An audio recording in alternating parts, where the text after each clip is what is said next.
नमस्कार, hello and welcome. आज मैं आपसे बात कर रही हूँ रिकंस्ट्रक्शन ऑफ न्यूज़ के बारे में। हमने इसके बारे में इससे पहले ये बात की थी कि कैसे न्यूज़ में रिकंस्ट्रक्शन की ज़रूरत पड़ती है, किन परिस्थितियों में इन्हें किया जाता है और इन्हें करते हुए किन सावधानियों को भी दिमाग में रखने की ज़रूरत है। रिकंस्ट्रक्शन करते हुए कई तरह के आर्टिफिशियल एलिमेंट्स का इस्तेमाल होता है, चाहे वो ग्राफिक्स हो या फिर एनिमेशन हो। आज मैं आपसे इसी बात को आगे ले जाते हुए रिकंस्ट्रक्शन के अलग अलग पहलुओं पर बात करूंगी। Crime related programmes depend on extractions of video from other media such as film, teleserials with graphics, illustrations and reenactment. During accidents or crisis, television channels mostly depend on visual reconstruction to represent the story, as these stories are reported only after they happen. The use of visual effects and graphics meet the needs of the audience for entertainment, information and edutainment. Channels aim to make their way of presenting news better than the others in the face of increased TRP competition, and they usually do it by diving into the creative ocean.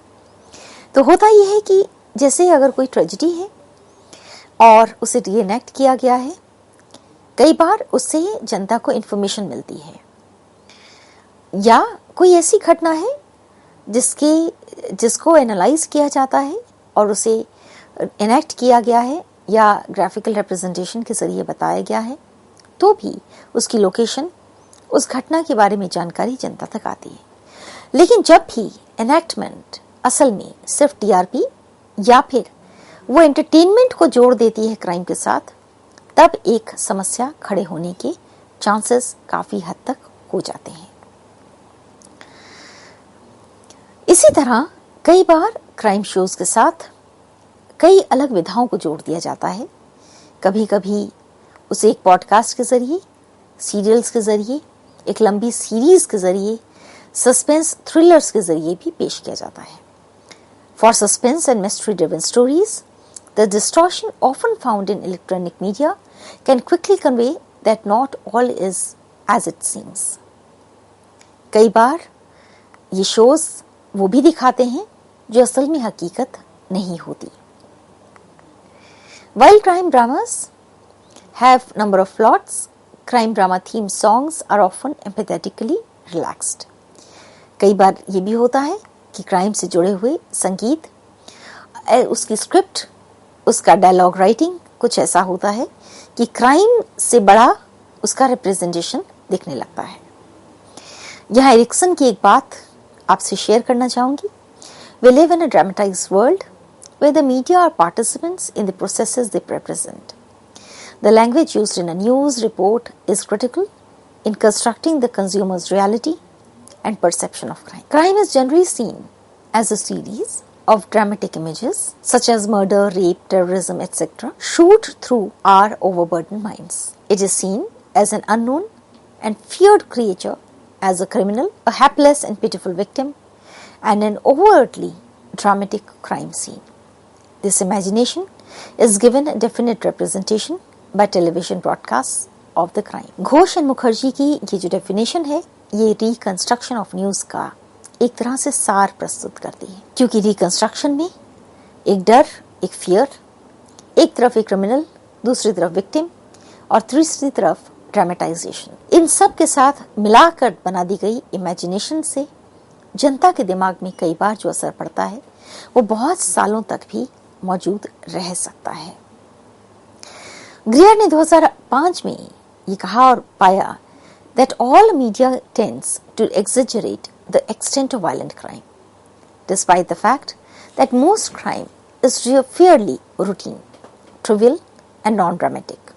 TV programs often pick up more serious and violent offenses like sexual assault, murder or armed robbery with reconstructions giving quite a frightening insight into the crime.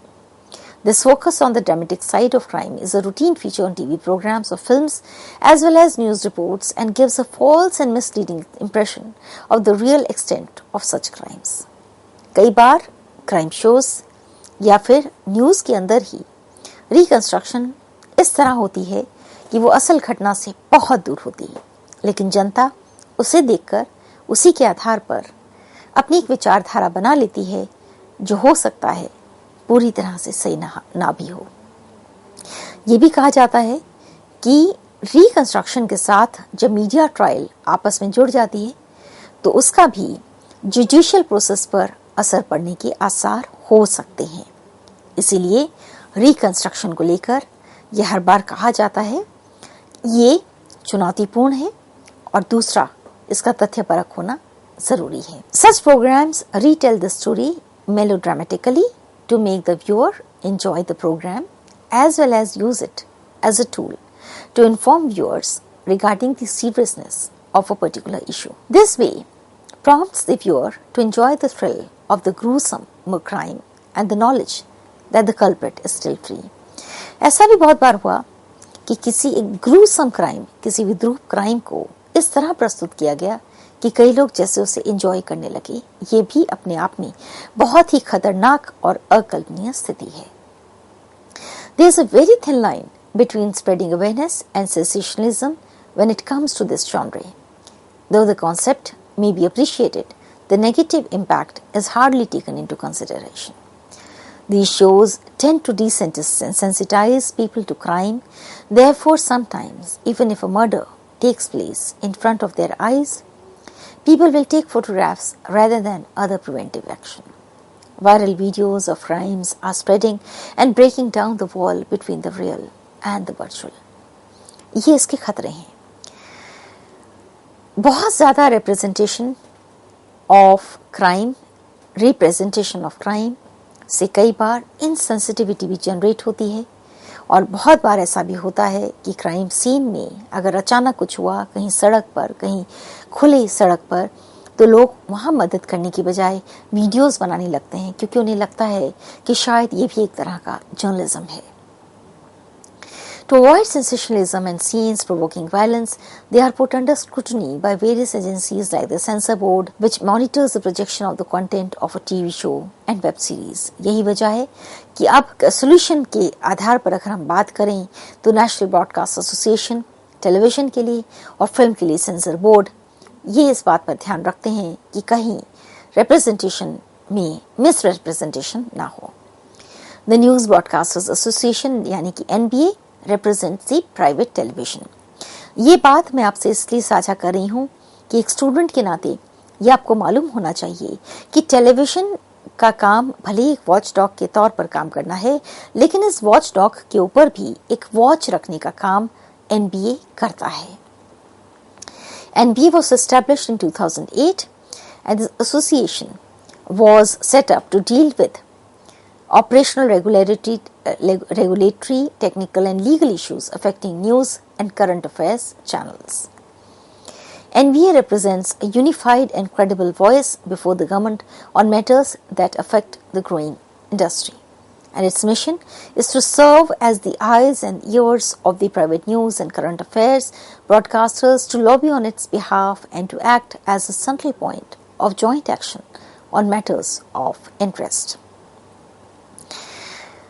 जब भी reconstruction में भी गलतियां होती हैं या किसी ऐसी तरह की स्टोरी को मिसरिप्रेजेंट किया जाता है तो NBA सामने आकर प्राइवेट चैनल्स को खास तौर पर हिदायतें दे सकता है। इसीलिए मैं एक ब्रीफली आपसे भी शेयर करना चाहती हूँ कि NBA के ऑब्जेक्टिव्स क्या हैं। The objectives of NBA are to promote, aid, help, encourage, develop, protect and secure the interests of the news broadcasters in the Indian television industry and other related entities, to promote awareness about the latest developments in the television industry, to disseminate knowledge amongst its members and the general public regarding developments, to provide for the members a place for meeting so as to enable them to work in consensus to achieve common goals for overall betterment of the industry, and to have a common platform or a forum at which they may air their grievances and arrive at solutions, to protect all members or persons from persons or entities who carry on unfair or unethical practices or who discredit the television industry. It also tries to implement and to bring into some action that no objects of the company to be carried out without obtaining prior approval from the concerned authority whenever required. None of the main objects shall be carried out on a commercial basis. तो इसलिए जब reconstruction of news की हम बात करते हैं तो हमें ये ध्यान में रखना चाहिए कि उसके लिए भले अलग अलग एलिमेंट्स उस काम करते हों और मीडिया उसके ज़रिए टीआरपी को लाने की कोशिश करता हो, लेकिन मीडिया रेगुलेटरी बॉडीज़ की ये जिम्मेदारी बनती है कि वो इस कंटेंट को ध्यान से देखें और किसी भी तरह की गलती होने पर उस पर तुरंत कार्रवाई करें। इसलिए अब मैं आपको ब्रीफली ये भी बताना चाहूँगी कि मीडिया रेगुलेशन क्यों काम करती है, किस तरह काम करती है। सो 4 तरह की मीडिया रेगुलेशन है। एक तो है complete regulation, wherein there is no freedom is given to media and government keeps checking its content. Second is co-regulation, wherein a non-state regulatory system links up with state regulation. Third one is the statutory regulation, wherein there are specified regulations being administered and enforced by the state through the statutes. And the fourth type of regulation is self-regulation, which involves regulations being administered and enforced by media regulatory bodies themselves through internal policies. और जब media regulation की हम बात करते हैं तो वो इन areas के साथ डील करता है: structure, infrastructure, distribution, access, conduct and content. अब आपने देखा कि कंटेंट कितना इम्पोर्टेंट है और खास तौर पर जो ऑब्जेक्टिव्स हैं, regulating media in the interest of the state and the government, यानी अगर आप किसी तरह का रिकंस्ट्रक्शन देख रहे हैं जो कि पब्लिक इंटरेस्ट में नहीं है, सरकार के इंटरेस्ट में नहीं है, तो उस पर तुरंत कार्रवाई की जा सकती है और की जानी चाहिए। Regulating media in public interest, in the combined interest of the state and the owner, completely bypassing the interests of the public and or the nation. If they are doing it, then there must be some action. The media regulatory body is supposed to keep in mind the interest of the state, of the country and public interest. इसके अलावा कई बार ऐसा भी आपने होते हुए देखा होगा, जिसका जिक्र मैंने इससे पहले भी किया, कि रिकंस्ट्रक्शन करते हुए पूरी तरह से एस्थेटिक सेंस उसका बदल दिया जाए, उसकी लोकेशन बदल दी जाए, उसकी सच्चाई में कई तरह का घाल मेल कर दिया जाए, या वॉइस रिकॉर्डिंग्स कुछ ऐसी ऐड कर दी जाएं जिसमें पूरी तरह से कल्पनाशीलता है, तो उनके लिए भी ये साफ है कि उसे फिर न्यूज़ की कैटेगरी में ना रखा जाए, वो एक फिक्शन है। रिकंस्ट्रक्शन करते हुए ये ध्यान में रखना ज़रूरी है कि क्या आप फिक्शन परोस रहे हैं या फिर आप न्यूज़ को परोस रहे हैं। इसी तरह प्रोग्रामिंग में और ब्रॉडकास्टिंग में कई बार कैटेगरीज को भी ध्यान दिया जाता है, जैसे कि कौन सी अनरिस्ट्रिक्ट व्यूइंग है, पेरेंटल गाइडेंस में दिखाई जाने वाली चीज़ है, बच्चों के लिए देखना क्या उसका मना है, क्या क्राइम शो में ऐसे शॉट्स दिखाए जा रहे हैं जो ग्रूसम हैं, जो बहुत वायलेंट हैं, जिससे किसी तरह की वायलेंस हो सकती है या डेंजरस बिहेवियर आ रहा है, तो उसमें भी रिकंस्ट्रक्शन नहीं होना चाहिए, और अगर ऐसा होता है तो उस पर कार्रवाई की जा सकती है।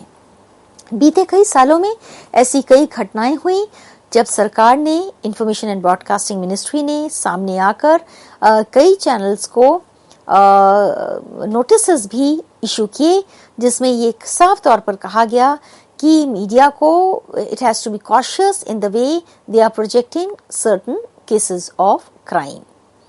इसी तरह 2013 में भी एक प्राइवेट टेलीविजन चैनल को क्राइम शो को लेकर एक मेमोरेंडम इशू किया गया था। इसके अलावा जब निर्भया के मामले में, तो आपको याद ही होगा, ministry of information and broadcasting ने मार्च 2013 में एक एडवाइजरी इशू की थी सभी टीवी चैनल्स को कि जो उससे लिंक्ड जो डॉक्यूमेंट्री थी उसको प्रस्तुत ना किया जाए, क्योंकि वो वायलेंस क्रिएट कर सकती थी, स्पेशली अगेंस्ट वुमेन, और उसमें कंटेम्प्ट ऑफ कोर्ट था, and it was also seen as a threat to law and order situation of the country. इसके अलावा प्राइवेट टेलीविजन चैनल्स से ये भी कहा जाता है कि programme and advertising codes are prescribed, they must follow by that code of conduct.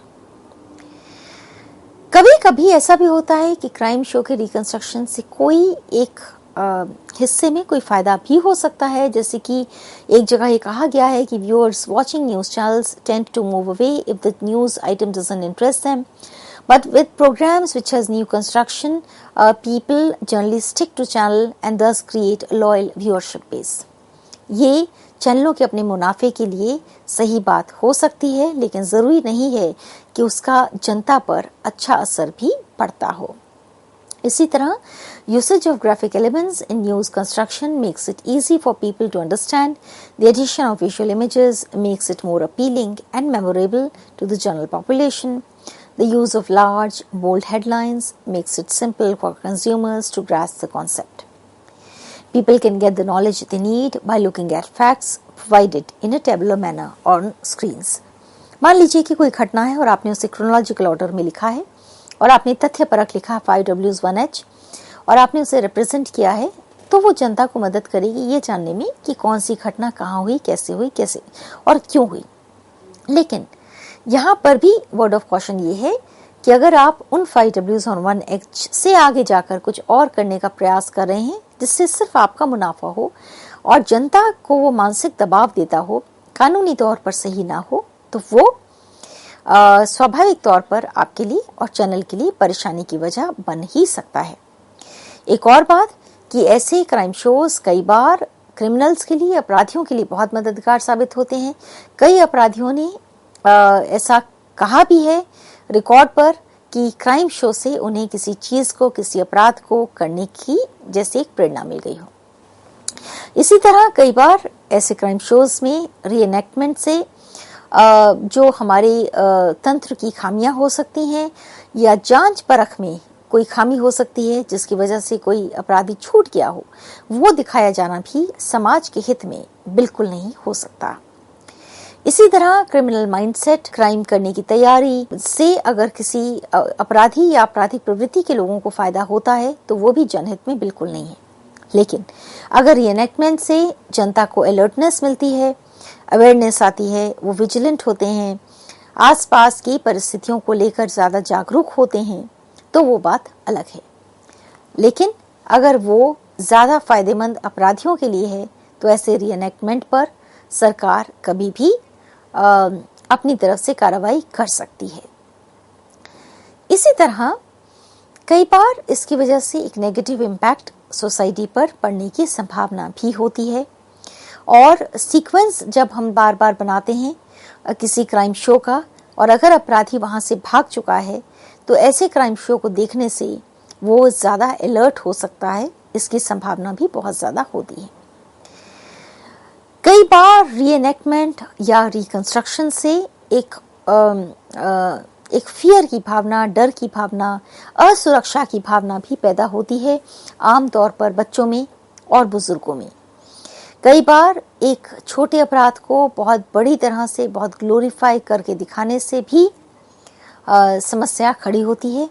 इसी तरह कुछ अपराधों में, जैसे खास तौर पर किडनैपिंग, जब उसको पूरी तरह इनेक्ट किया जाता है तो उससे भी एक आशंका होती है कि जो आपराधिक प्रवृत्ति के लोग हैं वो उससे कुछ आइडियाज ले लें, ऐसा हो सकता है। Psychological stress, anxiety and certain fears like fear of victimization, fear of survival among the vulnerable audiences can also increase due to over-enactment. There is a chance of visualizing the problems at higher proportions than the reality and can treat our surroundings as the most unsafe place on the earth. ये भी एक समस्या हो सकती है। Sensationalization, fabrication, exaggeration of simple details into complex elements. The real impact of the news reconstruction is evident through the increased preference of the public in sensationalized and fabricated notes. ये बात सही है कि बहुत सारे लोग ऐसे शोज को देखना पसंद करते हैं, लेकिन एक जर्नलिस्ट के तौर पर या एक बडिंग जर्नलिस्ट के तौर पर आपको ध्यान में रखना होगा कि इंफॉर्मेशन की क्वालिटी और उसकी ट्रूथफुलनेस ज़्यादा इम्पॉर्टेंट है। खबर का सही मानकों पे उतरा होना ज़्यादा ज़रूरी है। इसी तरह क्राइम शोज में सोर्स क्या है, किसके जरिए आपने उसे ड्रामेटाइज वे में प्रस्तुत किया है, ये भी जनता के साथ शेयर किया जाना जरूरी है। मैं आपसे अंत में कुछ और पंक्तियों के साथ इस बात को अपने अंत करूंगी that viewers have always been interested in suspense, thriller and investigative content, be it in movies or television programs. This is proof from the fact that serials which have crime are popular. But at the same time, that does not mean that reconstruction is always beneficial for the society. Mediated crime and violence through television is creeping into our common rooms, thereby into the mindsets of audiences in an undistinguishable fashion. और इसलिए crime show जब एक reality show से mix होता है, news के साथ mix होता है, रीऑर्गेनाइज तरीके से उसे प्रस्तुत किया जाता है, तो फिर सतर्क होने की ज़रूरत है। In our country, the media is the fourth pillar of our democracy with a responsibility to inform and educate the public. Thus, sometimes the way in which crime shows are presented in news has an impact on both public perception and legislation. In other circumstances, such as when journalists try to create a narrative to make it more exciting, reconstructing news may obstruct this. Both crime entertainment and crime news can be interpreted differently by a wide range of audiences of various ages. These shows aim to warn and inform people about crimes, and the effectiveness of these shows depends on how it is perceived by the viewers. But at the same time, it is important that presenters are equally mindful. Audience should also keep in mind that the reality presented on TV is fiction. They must learn to differentiate between reality from reality television, and if that becomes part of news, then again some sort of awareness is important.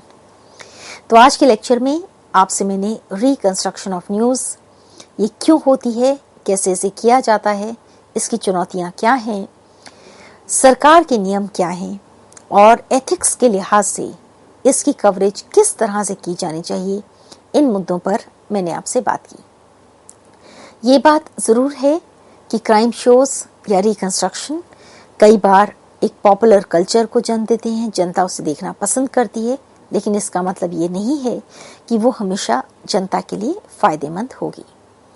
हम जब media की बात करते हैं, हम उसे 3 हिस्सों में बांटते हैं: public service broadcaster, private media, community media. आमतौर पर रिकंस्ट्रक्शन का बड़ा हिस्सा हमें प्राइवेट मीडिया में दिखाई देता है, जिसमें फिक्शन को रियलिटी के साथ जोड़कर न्यूज़ का हिस्सा बनाया जाता है।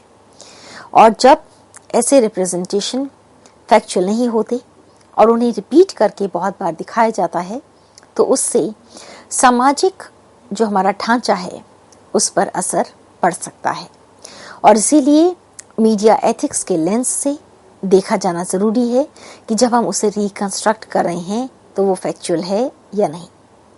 आप इसमें ज़रूर कह सकते हैं कि बहुत सारे क्राइम शोज़ की शुरुआत में ये लिखा भी जाता है कि हम इसमें रिकंस्ट्रक्ट कर रहे हैं और इसमें बहुत सारे कैरेक्टर्स हमारे फिक्शनल हैं, लेकिन इसके बावजूद सच यही है कि उस एक ग्राफिक के आगे जाकर जनता जब देखती है तो उसका असर ज़्यादा लंबा समय तक रहता है।